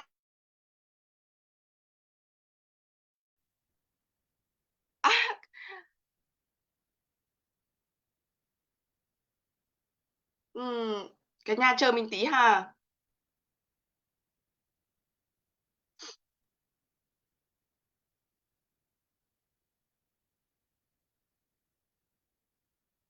Dạ rồi, cả nhà cảm thấy tuyệt vời à? Yes. Ơi. Đây mình lại xuất hiện luôn đây. Dạ. Thì thực sự rằng là anh chỉ quan sát nhé, bởi vì mình cũng đã có một khoảng thời gian trải nghiệm rất là dài, 40 năm rồi. Và ở đây có rất nhiều anh chị cũng từ rất khó đi lên, không phải là có cái sự sung sướng thì mới vào đây đâu ạ. Anh chỉ mong muốn rằng gia tăng được cái thu nhập của mình lên nhiều lần nữa. Anh chỉ muốn rằng là cái doanh nghiệp của mình nó phát triển, nó bền vững hơn, nó đem lại giá trị cho cộng đồng nhiều hơn ấy. Thì thực sự rằng là phải phát triển liên tục luôn. Phát triển liên tục, học tập phát triển liên tục, bởi vì người khác làm được chắc chắn rằng là có điều gì đấy mà mình chưa biết. Thì khi mà Hà vào câu lạc bộ thì thời điểm đấy Hà mất lòng tin với chồng cả nhà. Mất lòng tin với chồng. Bởi vì mình làm quá trời luôn ấy mà vẫn chưa thành công. Cái thời điểm đấy mình mở một doanh nghiệp ra và gặp phải Covid đó. Thì nó cũng không phải là lý do là Covid nào đâu cả nhà, mà là tư duy của mình, là cái sự hiểu biết của mình ấy, cái cách thức của mình làm ấy, nó chưa đúng thì nó chưa tạo nên kết quả thôi. Còn rất là nhiều người họ vẫn tồn tại được đó thôi, đúng không cả nhà? Rất nhiều người họ cũng đã vượt qua cái giai đoạn Covid đấy rất là tốt, đó là sự thật. Thế thì khi mà mình mất lòng tin với chồng thì cái thời điểm đấy mình sinh em bé thứ 3, thì mình vào câu lạc bộ cả nhà biết không, chồng không cho học. Chồng không biết là ở trong này môi trường cái gì cả, sáng nay đã dậy sớm hô hào, xong học ngày học đêm, chồng không biết là như nào cả, cho nên là anh ấy không có đồng ý. Đó, nhưng mà mình vào mình học và mình biết được rằng ở đây có một cái bí kíp, có nhiều cái công thức mà mình ứng dụng vào cái cuộc sống, vào mối quan hệ vợ chồng, vào con cái và vào sự nghiệp của mình. Nó tạo nên kết quả bền vững được. Và mình học nghiêm túc luôn cả nhà. Ghi chép livestream nghiêm túc. Học nghiêm túc luôn. Mình cho phép mình được học luôn cả nhà. Và mình vào cái nhà vệ sinh mình học luôn. Về quê bố ở quê rồi mẹ ở quê nó ồn ào, mình cũng rút vào nhà vệ sinh mình học. Ở ngoài Hà Nội á, sáng sớm dậy sớm chồng không có đồng ý, con cái ngủ vậy chồng không đồng ý, mình rút vào nhà vệ sinh mình học để dành cái không gian cho chồng cho con nghỉ ngơi nữa. Đó, và cả nhà biết không, từ cô gái là sinh ra này, cái bụng như kiểu mà 7-8 tháng và cái gương mặt mà không có nụ cười, không có cười tươi luôn. Đây là cười rất tươi, đây là chụp ảnh đấy cả nhà, chụp ảnh là thường mọi người chụp ảnh mà để mà đăng Facebook hay đăng Zalo thì phải là tươi, phải đẹp đúng cả nhà. Nhưng mà nó không có cả nhà. Nó không có. Và khi mà mình ứng dụng cái công thức trong câu lạc bộ thì vóc dáng của mình bắt đầu thay đổi. Trời ơi, mình cảm thấy rằng là ngưỡng mộ mình luôn cả nhà. Ngưỡng mộ cái cô gái ở trong ảnh luôn ấy. Có vóc dáng cũng khá là tất nhiên là cũng không được như gái 18 đâu, nhưng mà so với cái tuổi của mình là mẹ 3 con. 40 tuổi, hơn 40 tuổi rồi. Thì đây là một cái thành công lớn cả nhà. Đây cũng là một cái thành công lớn về cái vóc dáng, về cái sức khỏe của mình. Tất nhiên là mỗi cá nhân khác nhau thì sẽ có kết quả khác nhau nhá. Cái kết quả của mình không phải là điển hình đâu ạ. Nhưng quan trọng này cả nhà, là chồng mình rất yêu thương mình. Cái điều này mới là giá trị cả nhà. Bởi vì cái thời điểm mà mình bước đến câu lạc bộ là mối quan hệ của mình cũng chưa như mình mong muốn đâu cả nhà. Lúc đấy có hồ sơ các anh chị an toàn và mình an toàn. Hồ sơ ly hôn là gần như hoàn thành. Xong mình nộp lên và mình ứng dụng, mình đạt được đó là một người chồng mới. Mà bản thân mình mới nên mình thu hút được người chồng mới. Cũng là con người đấy, cũng là hình dáng đó, cũng là ánh mắt đó, nụ cười đó, nhưng tính cách thì ôn hòa, rất là yêu thương vợ luôn. Cho nên mình cảm nhận từng phút từng giây cái sự hạnh phúc đó cả nhà. Cái sự hạnh phúc mình cảm nhận được là mình đang sống chứ không chỉ là tồn tại giống như ngày xưa. Không giống như vậy, không giống như cái lúc mà mình đi làm công hay là lúc mình mà làm khai thác đá ở quê. Nó chỉ là tồn tại thôi cả nhà, không thấy cái hạnh phúc trong cái công việc của mình làm nhiều đâu cả nhà. Và mình cũng có cơ hội đi du lịch với gia đình của mình nhiều hơn. Rất là hạnh phúc. Nụ cười thôi cả nhà nhìn đó. Mặc dù là mình cũng cười, nhưng mà bây giờ nó khác. Cái ánh mắt nó khác, cái gương mặt nó khác, nụ cười nó khác. Và cái thành công lớn đó là con cái của mình đó cả nhà. Cái thời điểm mà mình biết đến câu lạc bộ mình cũng rất là chưa khỏe về các con luôn. Chưa khỏe với các con luôn, mình 2 đứa con gái đầu và một bé sau là con trai đó. Thì con gái đầu của mình cái thời điểm đấy là thi vào cấp 3 không đủ điểm cả nhà. Phải học trường dân lập. Học trường công lập ở Hà Nội đó. Học trường công lập. Nhưng khi mà mình vào mình ứng dụng kiến thức trong câu lạc bộ thì cả nhà biết sao không? Một điều phi diệu diễn ra. Ngày đầu tiên mà cô giáo đăng ký cho con đi thi, con nghỉ 1 tuần trời ở nhà. Không đồng ý vì con không có tự tin. Con không tự tin. Con bảo con không thi được, mẹ cứ ép con. Mẹ ép con không đi học nữa. Ở nhà đó. Và mình chỉ biết là cầu nguyện thôi cả nhà. Mình chỉ biết là ra quyết định và chúc phúc cho con, chúc phúc cho thầy cô giáo và chúc phúc cho con. Và từ khác rằng không hiểu sao nhé. Con đồng ý thi cả nhà. Và thi thì con đạt điểm rất cao. Rất cao. Đầu tiên là con thi môn toán Olympic. Olympic là kỳ thi của nước ngoài đấy cả nhà. Nó là kỳ thi của Hồng Kông, kỳ thi của Mỹ. Thì con liên tục đạt giải rất cao luôn cả nhà. Đạt giải rất cao. Khi thi Olympic xong bắt đầu thi tiếng Anh. Mà tiếng Anh là cái môn mà cực kỳ chưa khỏe với con lúc mà con học cấp 2 luôn. Cấp 2 mình cho con học rất nhiều.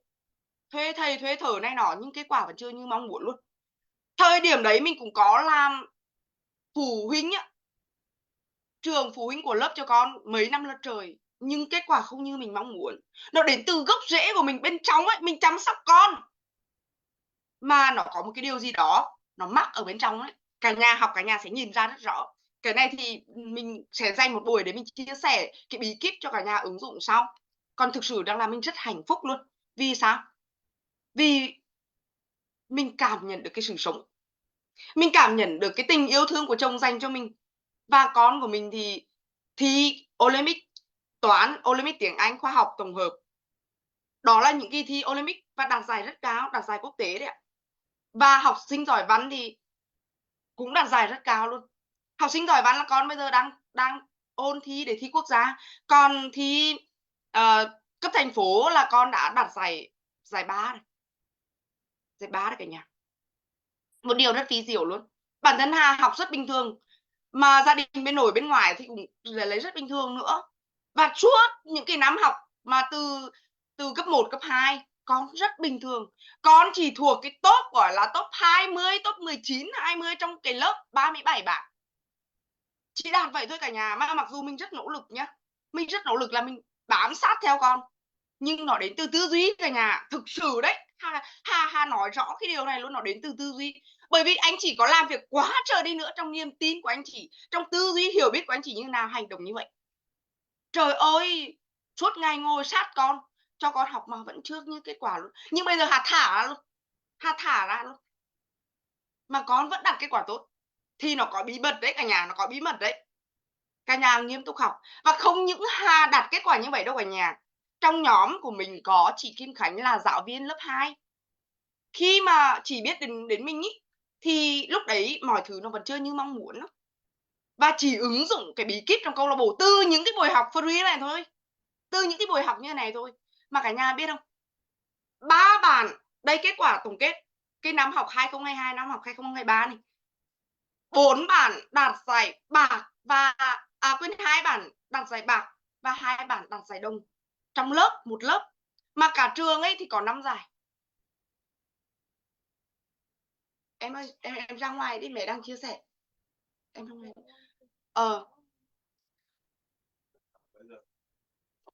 Cả nhà biết không? Cái thời điểm mà chị biết đến câu lạc bộ là lúc đấy chị đi giải mà chị vẫn chưa cảm nhận được cái niềm vui trong đó đó. Và cái điều này thì nó chưa xảy ra trong lớp của chị bao giờ, kể cả trong trường luôn ý. Đây là kỳ thi của tỉnh Bắc Giang, kỳ thi violon edu đấy, toán đấy ạ. Các nhà thấy rằng là một điều rất ví diệu không? Nó có bí mật thật, có công thức thật cả nhà. Và không phải là Hà ứng dụng thành công mà rất nhiều anh chị ứng dụng thành công rồi. Và Hà cũng rất là may mắn rằng là cái điều kiện về tài chính của mình ý, cũng tăng lên rất là nhiều lần, tăng lên hơn chục lần. Hà biết đến câu lạc bộ là hồi tháng 9 năm 2022. Và đến bây giờ thì thu nhập của mình cũng tăng lên gấp nhiều lần. Và doanh nghiệp của mình ý, đã có trên 3 quốc gia trên thế giới. Và điều này nó sẽ không dừng lại, và nó sẽ tăng lên rất là nhanh. Nó tăng lên rất là nhanh. Ngày xưa mà khi mà mình làm doanh nghiệp ấy, để mà đưa cái sản phẩm của mình từ Hà Nội ra các tỉnh thành lân cận, ra các quận thôi, nó chưa dễ luôn cả nhà, nó chưa dễ luôn. Nhưng mà khi mà mình nắm bắt được cái công thức đó là tận dụng cái chiến lược trên internet, thì mình đưa được cái sản phẩm của mình, đưa được cái doanh nghiệp của mình ra 3 quốc gia một cách dễ dàng và nhanh chóng. Trong doanh nhân chạm tay hóa vàng nó có cái bí kíp để mình gia tăng cái doanh nghiệp của mình lên rất nhiều lần, gia tăng được cái giá trị cái con người bản thân mình lên. Giá trị mình đến đâu, mình trao giá trị đến đó thì tiền mình đến đó. Giá trị của mình nhận được bằng tư duy gốc rễ của mình, cộng giá trị mình trao đi thị trường. Trời ơi, và Hà biết được cái bí kíp này và Hà biết ơn lắm luôn cả nhà. Đây là cái quyết định đúng đắn nhất từ trước đến nay, mà khi mà mình từ trước đến nay mình cái quyết định mà vào doanh nhân chạm tay hóa vàng là quyết định mà mình đúng đắn nhất đấy cả nhà. Bởi vì mình biết rằng là trong đây mình cải thiện được vấn đề về gia đình mình, về con cái, về kinh tế của mình. Ở ngoài kia có rất nhiều người cần cái điều này luôn. Rất nhiều người cần luôn. Rất nhiều người họ đang đi làm và họ đang rất chịu đựng, giống như cái thời điểm của Hà ấy. Rất sợ mất việc. Sai gì làm đấy. và làm như con trâu luôn ấy. Nhưng mà rất khao khát luôn, rất khao khát luôn để mà mình tự chủ được cái cuộc sống của mình có cái sự hiểu biết của mình trong cái việc làm ăn kinh tế, trong việc làm ra tiền, quản lý tiền và hòa hợp mối quan hệ con cái ngoan ngoãn, và mình biết đồng hành cùng con. Một cái gia tộc giàu có khỏe mạnh nó được sinh ra từ mình. Mình không được chọn nơi sinh ra, mà một cái gia tộc giàu có nó được sinh ra từ mình. Mình biết ơn vô cùng luôn. Những cái giá trị mà các doanh nhân, Chủ tịch Chính Huy, doanh nhân Nguyễn Diễm, tất cả các doanh nhân ngày đêm trao là giá trị cho mình. Thực sự mình biết ơn lắm. Biết ơn đến chị Ngô Phượng là người gieo duyên cho Hà biết đến câu lạc bộ. Và cái kết quả của mình ý không phải là điển hình. Mỗi cá nhân khác nhau tùy vào cái khả năng của anh chị rèn luyện về tư duy, rèn luyện về kỹ năng và thực hành như thế nào sẽ tạo nên kết quả như thế. Còn Hà chưa thấy bất kỳ một ai, hầu như Hà thấy rằng tất cả những anh chị em mà học tập nghiêm túc, ứng dụng nghiêm túc đều tạo ra kết quả. Hà chưa nhìn thấy ai mà chưa tạo ra kết quả, mà học tập nghiêm túc mà ứng dụng nghiêm túc mà chưa thấy ai không có kết quả cả nhà. Vô cùng giá trị, vô cùng biết ơn luôn. Đây là cái câu chuyện của Hà, và Hà thực sự đó là khi mà mình chia sẻ cái điều này thì biết đâu đó sẽ truyền được cái động lực cho các anh chị em mà thực sự đang đi tìm, đang khao khát để mà thay đổi ấy.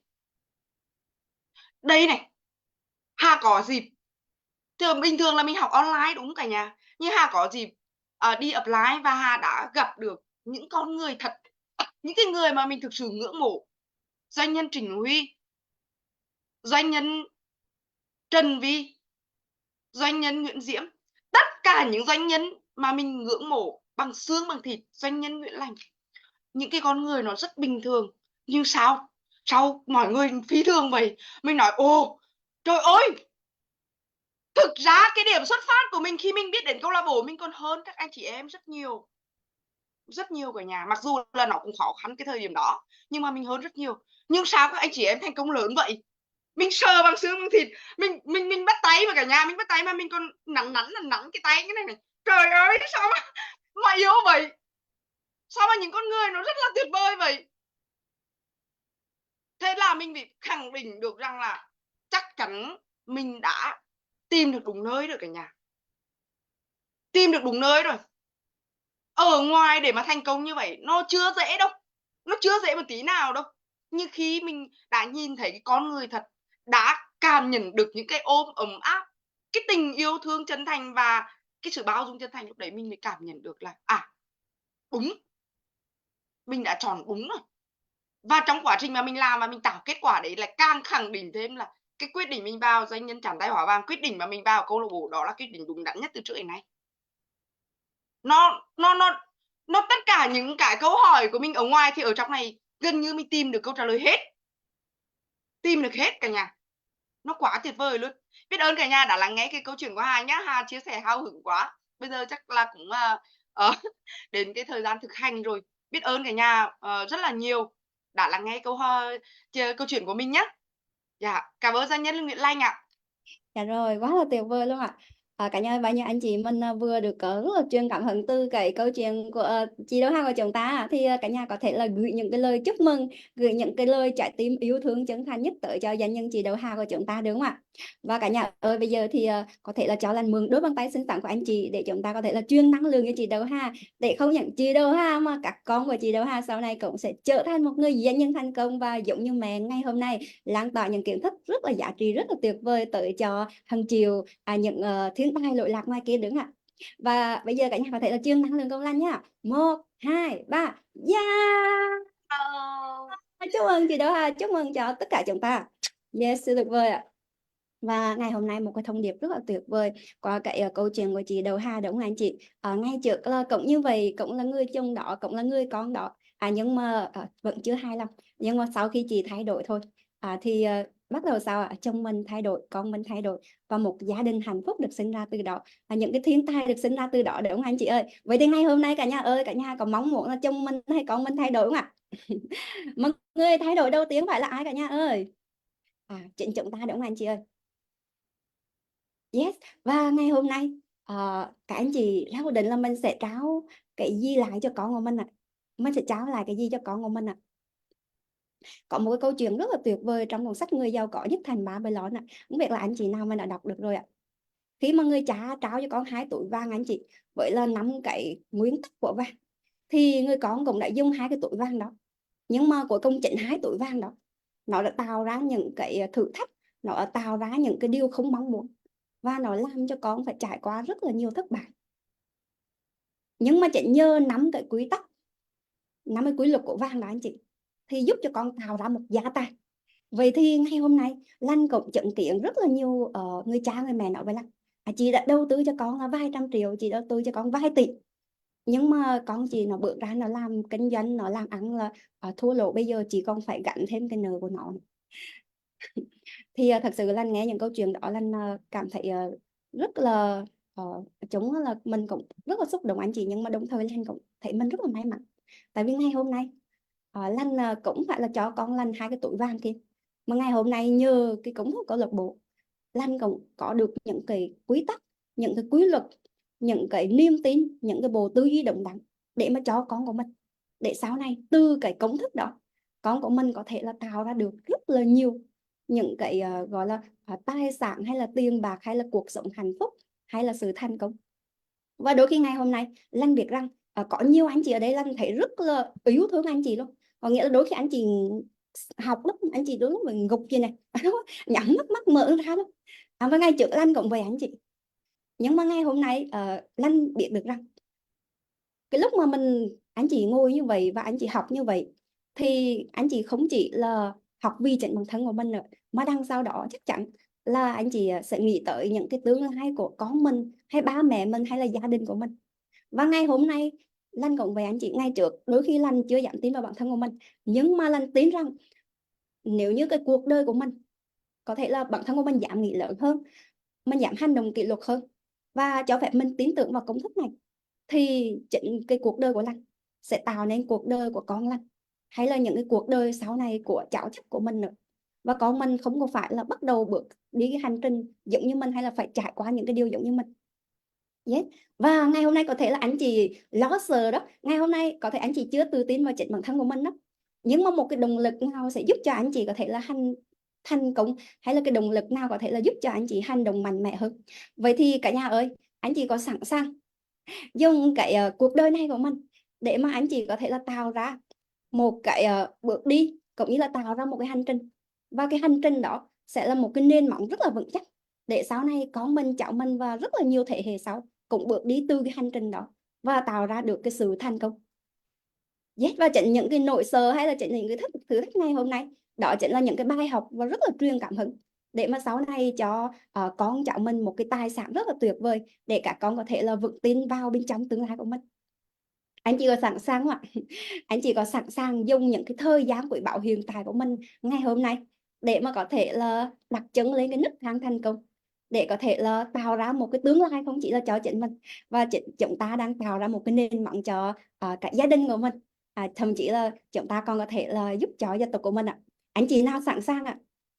Yes. Và tất nhiên rồi, những cái sự nỗ lực ngày hôm nay của anh chị, những cái sự cố gắng ngày hôm nay của anh chị, và tất cả những cái điều đó sẽ là những cái niềm hạnh phúc. Và sau này khi mà anh chị nhìn thấy được cái sự thành công của những thiên tài của mình, những đứa con của mình, và đôi lúc là Lan cũng về anh chị, đôi lúc học có những cái lúc là lúc ban đầu mà anh chị mình hơi buồn ngủ đó, nhưng mà thật sự mình học mình rất là hạnh phúc, tại vì mình biết những cái hành động của mình ngày hôm nay, mình dám nghĩ lớn hơn ngày hôm nay, và mình dám hành động kỷ luật hơn ngày hôm nay, thì đó chính là những cái hình ảnh mà Lan sẽ thấy được cái tương lai của con mình như thế nào, cái tương lai của gia đình của mình như thế nào. Cho nên đôi khi là chưa thoải mái, nhưng mà rất là hạnh phúc khi mà nghĩ tới những cái điều đó. Yes. Và bà nhà anh chị sẵn sàng bản thân của mình sẽ ngày hôm nay sẽ hành động để mà tạo ra một cái tương lai huy hoàng cho con cháu của mình anh chị ơi, thì anh chị có thể comment tôi đúng không ạ?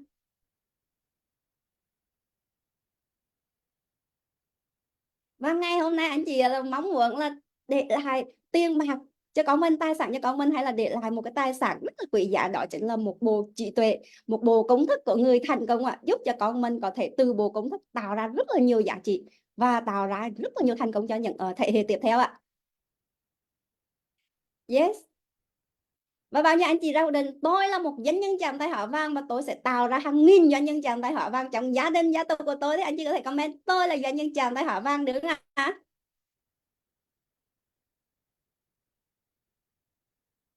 Yes, và chúng ta không có phải giống như ngày xưa anh chị Edison phải làm thí nghiệm 10.000 lần để tạo ra một cái bóng đèn. Ngày hôm nay anh chị đã có một cái bộ công thức mà anh chị không phải tìm tòi, không phải làm thí nghiệm, không phải chịu thất bại đi thất bại lại nữa, mà chúng ta làm được cái công thức này và thành công thì tất nhiên là nói là anh chị học là anh chị thành công, mà anh chị học và ứng dụng và hành động và kỷ luật nghiêm túc mỗi ngày thì chúng ta sẽ thành công. Và vào 18 giờ chiều này anh chị sẽ được học cái bộ công thức đó, một cái bộ công thức để giúp cho anh chị kiến tạo một gia đình thành công, một gia tộc thành công của mình. Và đặc biệt những anh chị nào mà mình được tham gia trước ngày 18 tháng 12 thì mình còn được tăng thêm một cái nhóm rèn luyện, đó chính là trở thành một bậc thầy bán hàng. Yes, khi mà chúng ta được đồng hành trong cái doanh nhân chàng tay họ vàng này rồi, rất là tuyệt vời. Và những anh chị nào mình mong muốn được tham gia thì mình có thể là nhắn tin cho nhóm trưởng của mình để mà có thể là được hỗ trợ, đúng không ạ? Và Lan tin rằng là Lan làm được, chị Đậu Hà làm được, tất cả những anh chị trong câu lạc bộ làm được, thì chỉ cần anh chị có khát khao thôi, anh chị sẵn sàng hành động thôi, thì chúng ta có thể là làm được và tạo ra những kết quả lớn hơn rất là nhiều. Vậy cảm ơn cả nhà rất là nhiều. Biết ơn Chủ tịch Trịnh Huy, biết ơn doanh nhân Nguyễn Diệm, doanh nhân Trần Vy, doanh nhân Thanh Thuy và rất là nhiều doanh nhân trong câu lạc bộ chàng tay họ vàng đã cho chúng ta môi trường và những kiến thức rất là tuyệt vời. Biết ơn ban tổ chức em Bảo đã có thể hỗ trợ chúng ta buổi Zoom rất là động giờ, rất là tuyệt vời luôn anh chị. Và biết ơn câu chuyện rất là truyền cảm hứng của chị Đậu Hà ngày hôm nay. Biết ơn doanh nhân chị Phương Nhật đã kích hoạt năng lượng chúng ta rất là tuyệt vời. Và biết ơn một người rất là đặc biệt, anh chị phải nói rất là đặc biệt luôn, đó chính là nhóm trưởng của mình, là người đã có thể là giúp mình thay đổi. Và Lan tin rằng là không chỉ mình đâu anh chị, gia tộc của mình sẽ thay đổi. Và đặc biệt biết ơn chính chúng ta anh chị ha, chúng ta đã thức dậy và chúng ta đã học tập tới giờ phút này, chúng ta quá xứng đáng thành công. Cả nhà có thể là cùng Lan gửi những cái lời biết ơn chân thành nhất tới những con người tuyệt vời nhiệm màu này đứng à. Dạ rồi, rất là tuyệt vời luôn. Và Lan xin hẹn các anh chị vào những buổi Zoom tiếp theo câu lạc bộ. Và bây giờ thì chúng ta có thể là dành ra khoảng 10 phút để mà chúng ta có thể là thực hành lòng biết ơn ngày hôm nay anh chị nhá.